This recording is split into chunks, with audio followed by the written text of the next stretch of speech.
Japan has given us some of the most beautiful cars ever created. The flowing lines of the NSX, the aggressive stance of the GTR, the timeless elegance of the original Supra. Japanese designers have mastered the art of automotive beauty, creating machines that look as good as they perform. But here's the thing about taking risks in design. Sometimes you swing and miss. Sometimes you miss so badly that you create automotive nightmares that haunt showrooms and driveways for decades. Today, we're counting down the 10 ugliest Japanese cars ever made. These are the cars that prove even the masters of automotive design can have very, very bad days. From bizarre proportions to questionable styling choices, these machines show us that Japanese reliability doesn't always come with Japanese beauty. Number 10, the Nissan Cube, 2008 to 2014. Starting our countdown at number 10 is the Nissan Cube, a car that looks exactly like its name suggests. Someone took a regular car and ran it through a geometric nightmare. The Cube's design philosophy seemed to be, what if we made a car but removed every single curve? The most disturbing feature? The asymmetric rear window that wraps around one side but stops abruptly on the other, creating a design that looks unfinished. The interior featured circular patterns everywhere, on the seats, dashboard, and even the speakers, like someone with a compass obsession designed the cabin. Nissan's marketing called it individualistic, the rest of the world called it cubic chaos.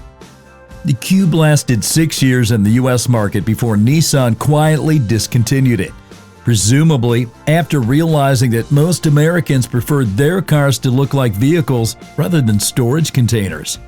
Number 9, Honda Element, 2003 to 2011. At number 9, we have the Honda Element, a car that answered the question nobody asked: what if a toaster and a minivan had a baby? The Element's design was so aggressively utilitarian that it achieved something remarkable. It made practicality look painful. The clamshell doors opened to reveal an interior that looked more like a medical facility than a car cabin. Everything was designed to be hosed down, which sent a clear message. Honda expected Element owners to regularly pressure wash their car's interior. The Element was beloved by dog owners, campers, and people who had given up on aesthetic joy. Honda positioned the Element as a lifestyle vehicle for active young people. Instead, it became the official car of people who prioritize function over form to an almost militant degree. Number 8, the Subaru Baja, 2003 to 2006. The Subaru Baja takes our number 8 spot by proving that some automotive concepts should stay in the design studio. Subaru took their Outback wagon, chopped off the rear section, and added a tiny trunk bed, creating what can only be described as automotive confusion. The Baja suffered from a crisis of identity. The front looked like a normal Subaru, the back like someone had surgery go wrong, and the whole thing rode on sedan suspension that made it less capable than actual trucks while being more awkward than actual cars. The Baja was a truck that couldn't truck and a car that couldn't car. Subaru discontinued the Baja after just 4 years, making it one of the shortest-lived vehicles in their lineup. Today, the Baja exists as proof that not every niche needs to be filled. Number 7, the Toyota Previa, 1990 to 1997. Coming in at number 7 is the Toyota Previa, also known as the Space Egg or Toyota van that time forgot. The Previa looked like someone had taken a normal minivan and inflated it with a bicycle pump until all the edges disappeared. The most disturbing aspect of the Previa was its complete lack of conventional automotive proportions. The windshield was too steep, the roof was too round, and the whole vehicle looked like it was melting in slow motion. The Previa was powered by a mid-mounted engine that made servicing a nightmare and added to its alien appearance. Despite its bizarre looks, the Previa was actually quite practical and reliable. Typical Toyota engineering wrapped in deeply questionable styling, it proved that even excellent engineering can't overcome design that makes people physically uncomfortable.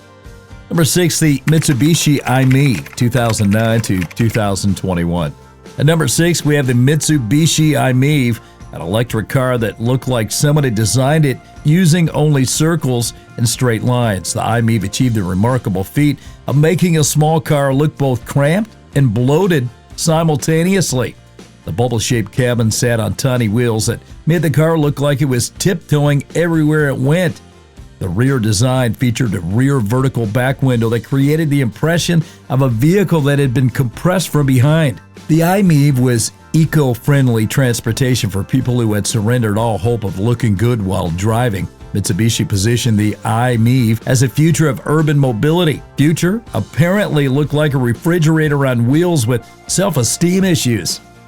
Number 5, Honda Ridgeline, first generation 2005 to 2014.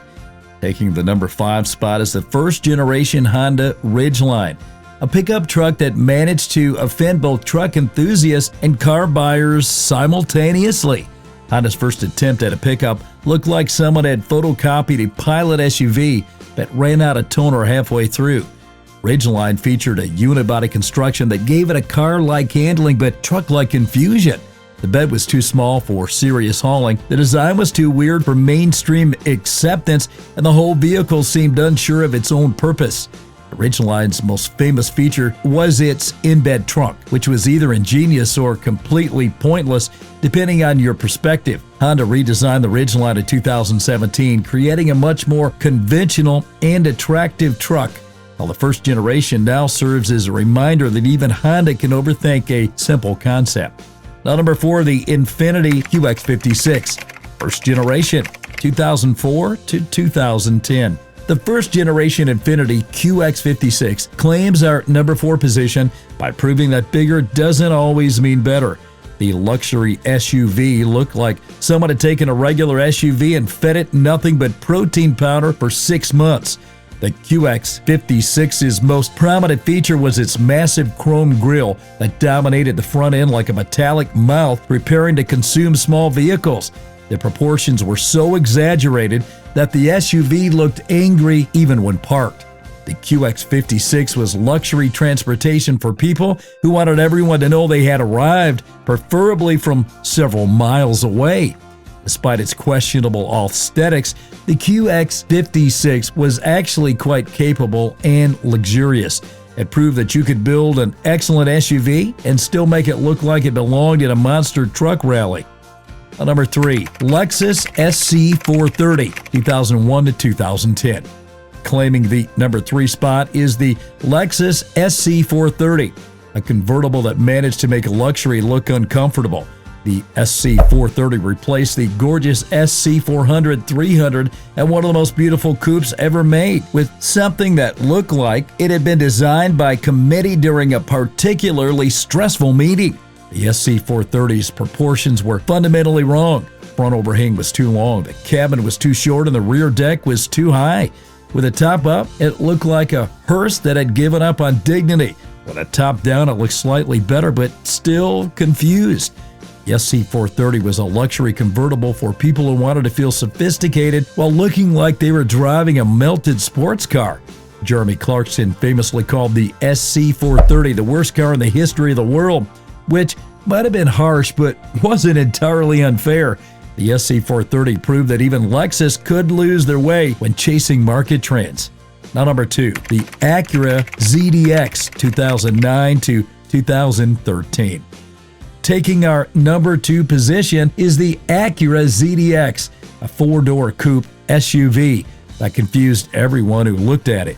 The ZDX was Acura's attempt to create a vehicle that was simultaneously an SUV, a coupe, and a crossover, and it succeeded in being none of them effectively. The sloping roofline was supposed to create coupe-like elegance, instead created SUV-like blindness. Rear visibility was terrible, rear headroom was limited, and the whole vehicle looked like it was perpetually leaning forward in embarrassment. The ZDX was marketed as a breakthrough in design. The breakthrough was discovering how to make an SUV both impractical and unattractive simultaneously. Acura discontinued the ZDX after just 4 years and fewer than 25,000 sales. The ZDX now serves as a cautionary tale about the dangers of trying to create a vehicle for everyone that appeals to no one. Now, coming in at number 1, the Nissan Juke, first generation, 2010 to 2019. Taking our number 1 spot as the ugliest Japanese car ever made is the first generation Nissan Juke, a crossover that looked like it had been designed by someone who had never seen a car before, but had cars described to them by someone who was also unfamiliar with cars. The Juke's most infamous feature was its split headlight design that created the impression of a vehicle suffering from a permanent migraine. The upper lights looked like squinting eyes, while the lower lights looked like they were melting off the bumper. The Juke managed to be simultaneously too tall and too short, too wide and too narrow, too aggressive and too cute. The body proportions define logic. A high belt line created tiny windows, while bulbous wheel arches made the wheels look under-designed. The rear featured a sloping roofline that sacrificed cargo space for the sake of a design that nobody asked for. But here's the twist that makes the Juke story even more interesting. Despite its polarizing looks, it was actually quite successful.